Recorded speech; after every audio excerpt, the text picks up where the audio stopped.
Okay, we're good. Well, it's October. It's certainly a lot colder than it was last time I made a vlog. As soon as we got back from training camp, we were in our Henley boats. So we were in the Coxed 4 as soon as we got back to the Tideway. However, we were keeping things slightly open-ended in as much as the Wyfold and the Brit boat were also staying in an 8. So we were doing a shadow 8, pretty much like the second 8 that could compete alongside the first 8 when it came to Met Regatta. Maybe got back from camp and then 4 days later it's Met Regatta. The whole club has stepped on loads. Everyone's fighting fit. We're ready for some racing.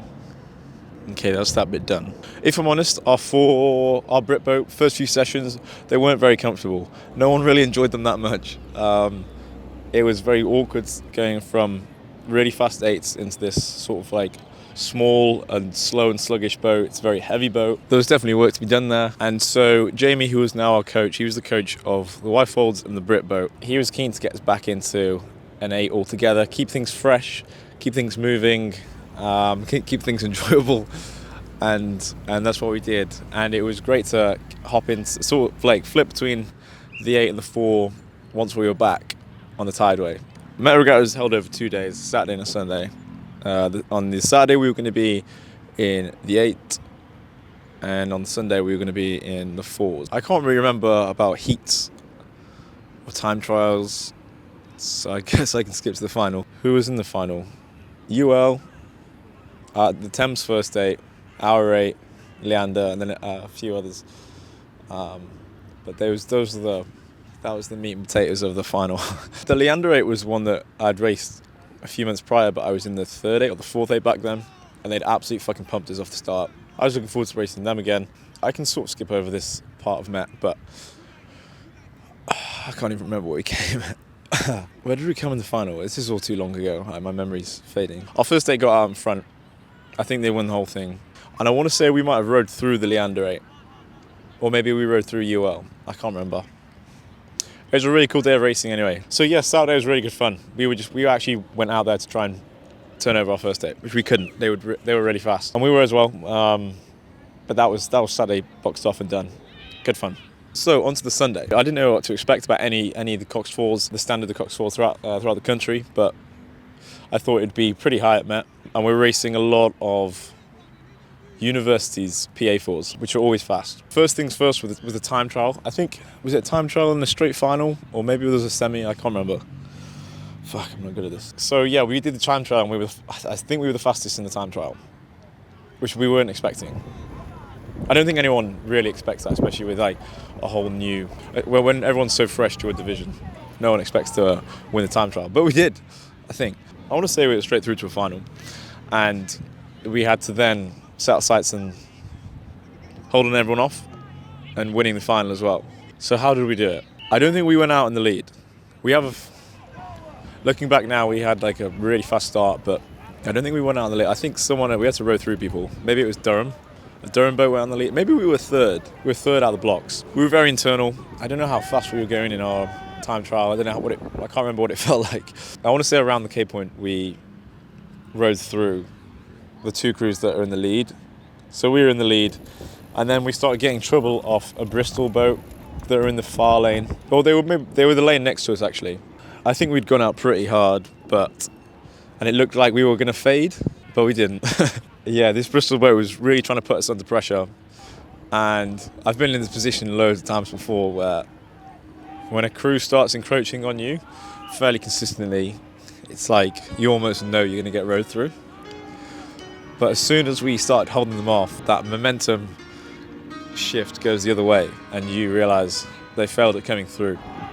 And that's what happened. They pushed us all the way to the line, but I just knew that our crew was going to hold them off, which was it was a really important moment for the whole crew. You get in a dogfight like that in a rowing race, when the result comes out like that and you really work hard all together in a tough race, you really end up trusting each other. And what I determined from that race, and we all just seemed to determine, was that we were a tough crew, which is really important. And it's special as well, crews like that. It really looked like we could have been rowed through, but we didn't. It got dark quick. It was the first time in years. I've raced Met so many times for the past 5 years. Always wanted to win it, but never quite had. We won. But you see, the winner takes it all.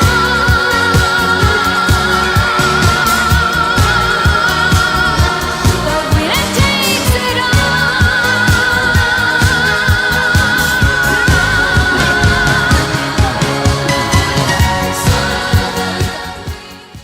all. Okay, so then on to Marlow. How's bright is it? Guys, it's not bright at all. Okay, we'll crack on. On to Marlow Regatta.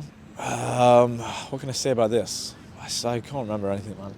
We stepped on loads, actually. In between those two events, Met and Marlow, we stepped on a lot. There was a little rejig in the crew.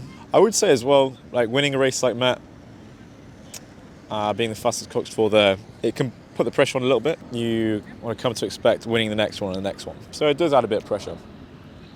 But I guess that comes with it. So at Marlow, we had to expect to do exactly the same thing. I want to say, there were a few other crews there. Oh yeah, there was a lot of Brooks boats there. Some Brooks boats, some Edinburgh boats. So, new competition, that's what I should say. Again, more PA Fords, so university Fords that were coming down to compete. But the goal still remained the same. We didn't expect the speeds to be too much different, but we still were setting out to win. So we go out and do the time trial. I think we come third at this one. Not too much further behind whoever was first and second, I don't think.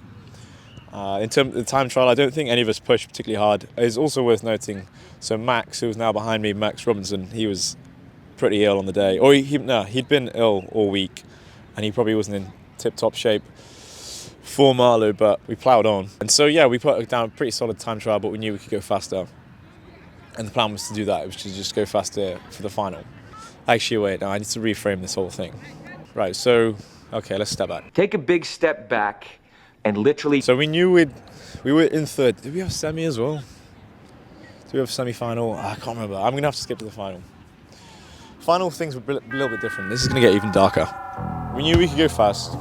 We knew our three-man was ill. And we knew we wanted to win the event. We also knew that we wanted to hit new speeds to really test how fast we could go. It's also worth noting we were by far the fastest club coxed for, so we'd already beaten everyone what you would expect to come by at Henley in the Brit. Everyone else in our final were University Fords, so they were PA Fords, so we actually didn't have anything to lose. So in this final, the name of the game was to really see how fast we could go. Now, we took this, not literally, but we manifested this in such a way that we were just going to throw. We didn't speak about it, but you could tell that we were clearly just going to go very hard at the start.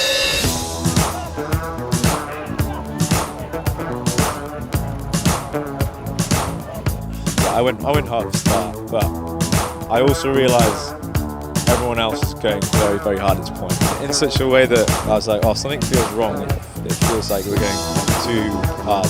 Come the 500 point, I was blown. And here we have the 500-metre situation, 1:31. It's Thames Rowing Club going through. Tell Max behind me was blown as well. Obviously he was ill. But the interesting thing is after the 500, we went back and we checked the telemetry for this race. Put it this way, so everyone in our boat could do over 400 watts in the Cox 4. So that's a good sort of number to aim for. We had telemetry rigged up and we were all looking to push it a little bit further. So maybe I was going to go for like 420 for the whole 2K or 410. I'm not really sure, but I was looking to go harder, everyone was. Looking back, I had blown, as had maybe one or two others in the crew.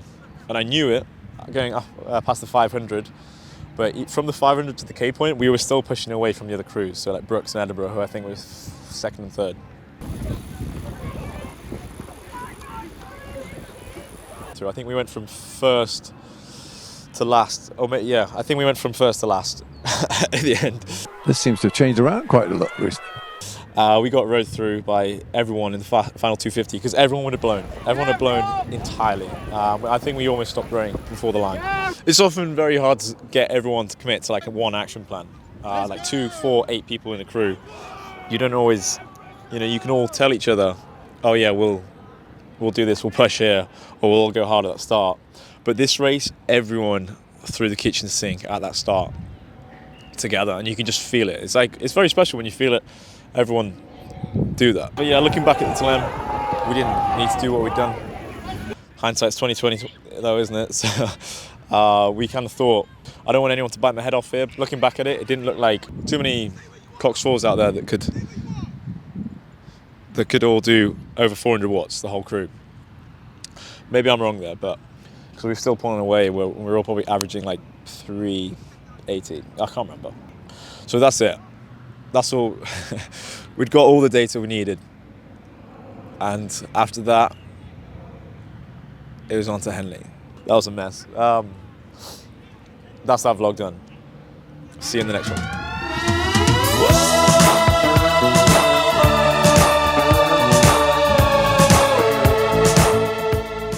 The telemetry from hell.